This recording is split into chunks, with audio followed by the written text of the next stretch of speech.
Hello traders, this is Rich Jarrett from TradeSide. I just wanted to take a moment here and talk about Facebook and the price action and what's been happening recently, and also a trade call that we had made today in TradeSide for our subscribers. Obviously the IPO had not been well received by both retail players and institutional players, and since the $42 opening after the IPO has really essentially been in what can only be described as a free fall and just a disaster of an IPO.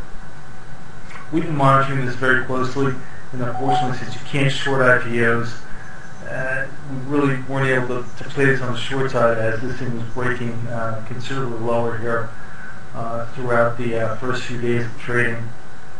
But we were trying to bide our time and look for some sort of a trading opportunity here, which of course would be at first on the long side here after the stock found some sort of a level to pivot off of.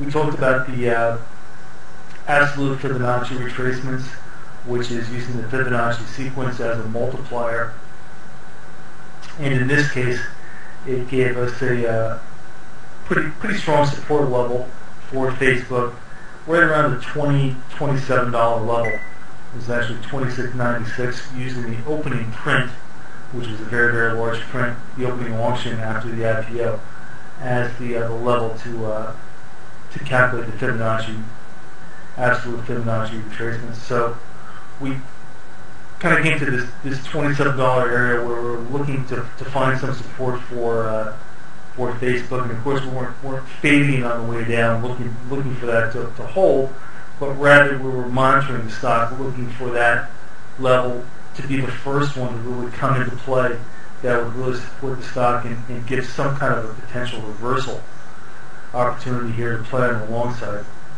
And today we definitely did get that.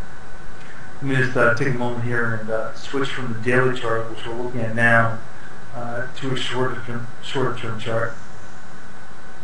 Now we've toggled down from the daily chart to the 15-minute chart, which we use a lot here, just because the 15-minute chart is really the smallest time frame where the longer term owners, the long term folks, really intersect and overlap with the intraday traders.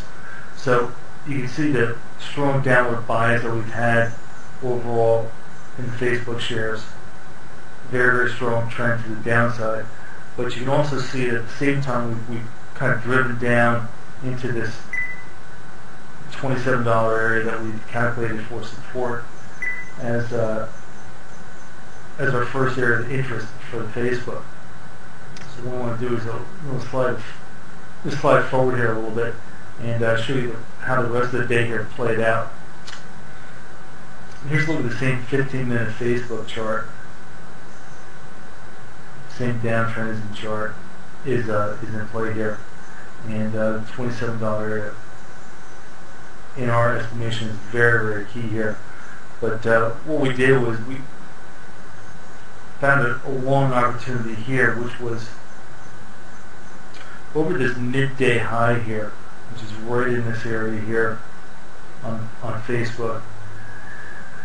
Stocks have been declining ahead of the non-farm number that's coming out on Friday. The ADP number was not good, and we've had a lot of negative price action recently. So we're kind of looking for things that could be potentially profitable here, turning back higher as we head into the non-farm payroll number, kind of a position squaring, if you will. And the one that was really sticking out to me was Facebook, because Facebook was declining into that $27 area of support. It had been nothing but down, obviously, going into this non-farm number. So there were certainly some people who were probably willing to take a shot on the contra side of that trade, much like the market did this afternoon, where the whole market turned up higher after the initial drop this morning. But the Facebook was just kind of a special situation where it just had a lot of extra energy loaded into it, because nobody was really willing to buy it yet. But they did so certainly here. You can see that we picked this this area right here. Let me grab my laser pointer, which was over the midday high here as a trigger point.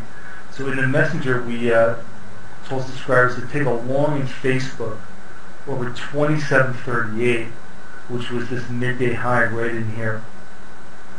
What we're looking for was this decline in the first third of the day, and then this consolidation over the middle third of the day to be resolved by an upward impulse in the last third of the day ahead of the number.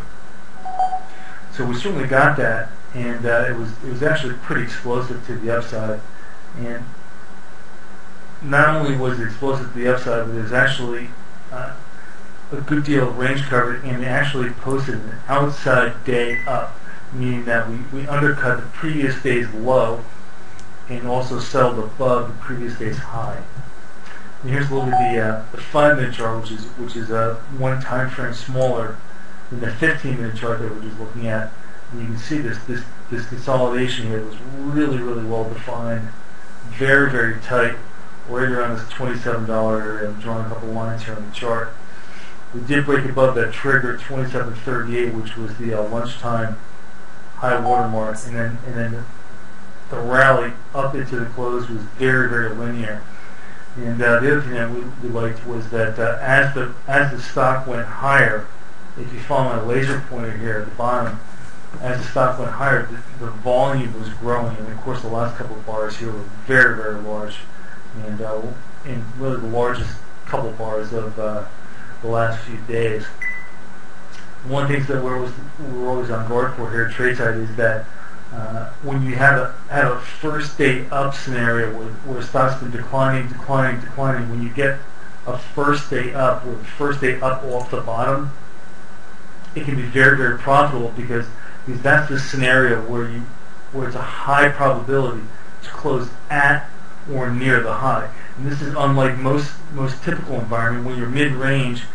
More times than not, you have an impulse, then you retrace, and then maybe have a second impulse, and then some kind of another pause.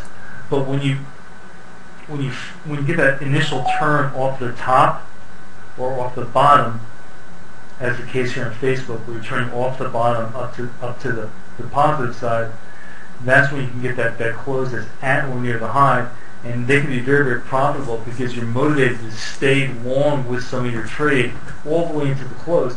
And look at the size of the last couple of candles here. The last couple of candles covered the biggest range of the day and also posted the biggest volume of the day. This is because it was the first day up off of the decline. So that really happens because everybody's on the same side of the trade. Once the players realize that, okay, this is really the first day up here, I don't want to sell it because I want to get in the way of this. This thing's been down for a number of days now. This is the first day up. I don't want to sell it. So there's kind of like an offer back, and there's just nothing for sale, and things can really lift and really move. So it's a really unique opportunity, and one that you can really leverage to your advantage once you kind of sniff it out. So we have kind of a really unique situation here where we had an IPO that had been down, had hit a key level that we defined off of the Fibonacci retracements, and then you also had the added bonus of it being the first day up here once the trades start to develop. So this is just a terrific long opportunity, and certainly ran for a couple points if you realize that this did in fact have first day up opportunity and played it accordingly.